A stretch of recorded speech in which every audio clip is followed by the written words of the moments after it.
My guest tonight has been integral to calling this out from within the trans community and at great risk to herself. She's a trans woman, a YouTuber, and an international commentary sensation who doggedly pursues truth and is not afraid to call out those who would exploit innocent, naive people for the sake of an ideology.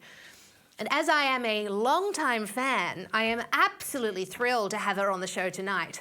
She is the benevolently beautiful, the lusciously luminous, the fearlessly fierce Blaire White. Blaire, oh, it is so great to have you here. How are you? That was such an intro. Thank you so much. I'm so flattered, but I'm happy to be here. I've been a fan of yours as well. I mentioned that to you before we started, and so this feels natural. No, it does feel natural. I'm really pleased that we can have this chat because you do so much good work in this space, and I think you've done much more for trans acceptance in the modern age than any of those left-wing trans activists with their, strange demands and everything. So you do great work, and I have to ask Thank you. you, you've been in the commentary sphere for a while now. I guess it's such an unusual world to fall into. I fell into it. So how did you come into this world of online political and cultural commentary? It is a weird world, and it's definitely been a very interesting world to be a part of for now 8 years. So we're going on the better part of a decade, which is crazy to say out loud. But it was actually born out of me being in college in California, which is very liberal, of course. Every college in California is very liberal. Mm. And I was frustrated. I was frustrated at the inherent sort of vibe that I could not speak honestly about things, even though I was being asked my opinion about things. So, to be specific, I was a computer science major, but to get there, I had to take some mandatory like social science classes. And one of them was a gender studies class. And I just remember the sort of feigning that there was, an open conversation happening when really it was a professor, teaching postmodernism, Marxism, teaching gender ideology, Mm. and then asking for our input. But I knew there was only one input that was acceptable just after testing the waters so lightly a few times. And I was frustrated. So I said, rather than, not be heard, I'll be heard by even more people, hopefully. And I made a YouTube channel. I definitely didn't know it would be, the life changing thing it was. I definitely didn't think it would be a career. And I never in a million years would have thought that I would still be doing it. But I'm here and I'm kind of accepting that this is a forever thing. So I am just running with it. Well, you're certainly running with it very successfully. I mean, I was looking at your YouTube channel yesterday. You have over 1 million subscribers on YouTube, and your videos are as popular as ever. So really, there is something wonderfully unique about you that people definitely seem to like. I mean, what's the kind of feedback you get from your fans? Who is aside from me, of course, who is watching Blaire White? What do you find? So I have an extremely diverse audience, and I mean that in the most literal way. It's hard for me to pinpoint, like, what racial demographic or even age. I actually skew well into Gen Z, which is something a bit rare on the right wing commentary side. Mm. They tend to have a hard time talking to people in their 20s and people in high school, but a lot of older people as well. It's mostly people who see there's something wrong with what's happened to the trans community, first of all, and the LGBT community on a wider level.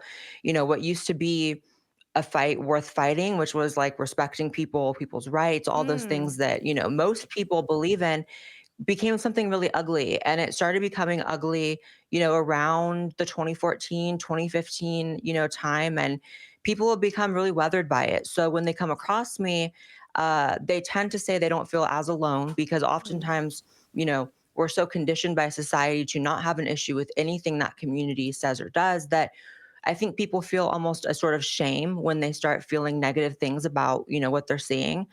And when they see that there are people from within the community actually calling it out, it's a comforting thing for them. So a lot of, gay and trans people that are just like me. And then also a lot of people on the outside that are like, I need someone to guide me through this because this is like crazy what's Mm. happening. Yes, and I think a lot of people, when it comes to trans people and the trans movement, I think most people have a lot of empathy for trans people, for people who've had gender dysphoria, which I can imagine is an unbelievably distressing thing to manage, and are really trying in good faith to live their best lives. So I think maybe a lot of people feel really guilty sometimes about criticizing the trans movement, because they think, well, there are people who are in a lot of pain here. I mean, do you think maybe we need to remind people that being critical of an ideology is different from being transphobic?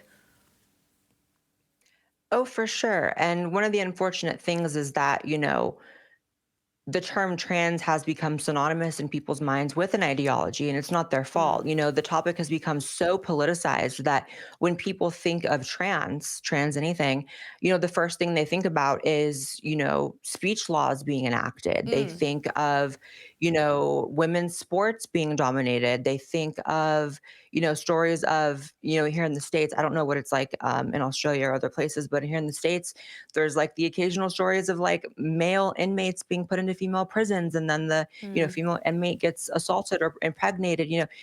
Unfortunately, the topic has become so politicized that that's where people go to first.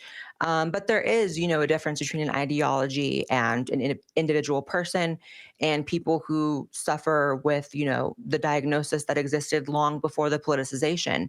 And I like to bring up the fact that there was that shift in the mid 2010s of this issue becoming politicized, because prior to that, some people think this is all something very, very new, as in trans people.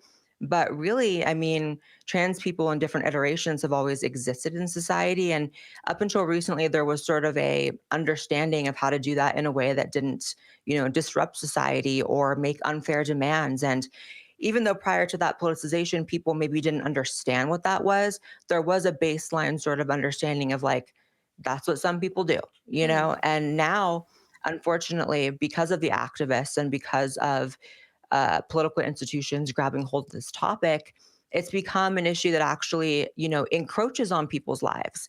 It adds negative things into people's lives, So that's what I try to combat, and just try to help people understand that, like, there are some of us who are very much not on board with really anything that movement has the agenda for these days. I mean, any actual rights, which they love to, invoke this, sort of vague term of like, I'm just fighting for trans rights. And no one ever seems to push back. Okay, so what are the rights then? What are the rights you're Mm. missing?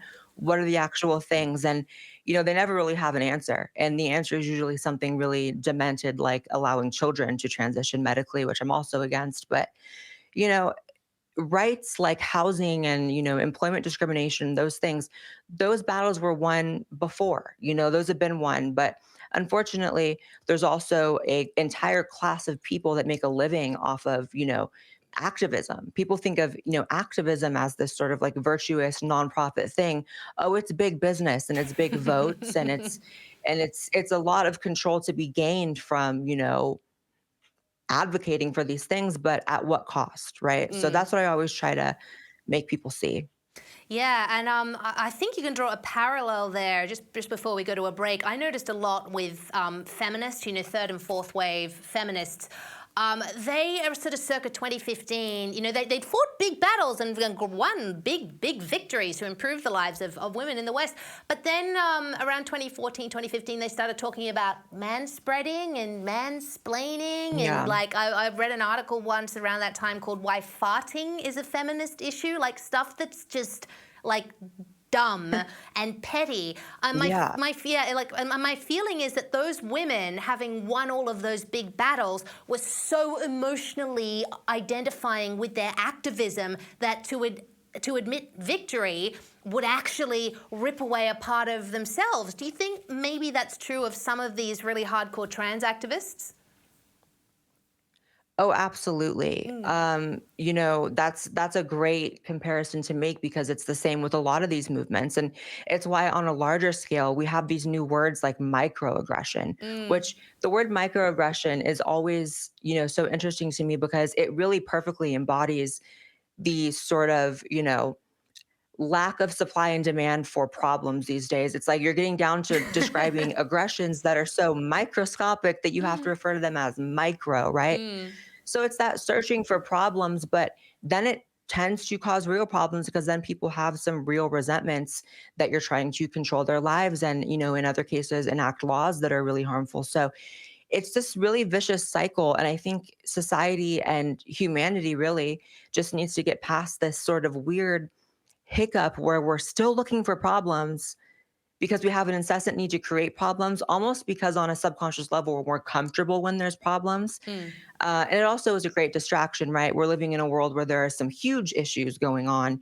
mm. geopolitically. And oftentimes those are harder to talk about and more emotional to talk about. So people latch on to these identity issues, which are still important, but people lose sight of what's really worth talking about and what's not. I mean, mansplaining, manspreading, microaggressions. It's just like, shut up. Yeah, exactly. It is. I've often thought that enough. I've thought that a lot. So obviously we both believe in free speech, but I'm sure we're both in the situation where we've seen someone tweeting just inane, petty nonsense. We've just thought, oh God, shut up.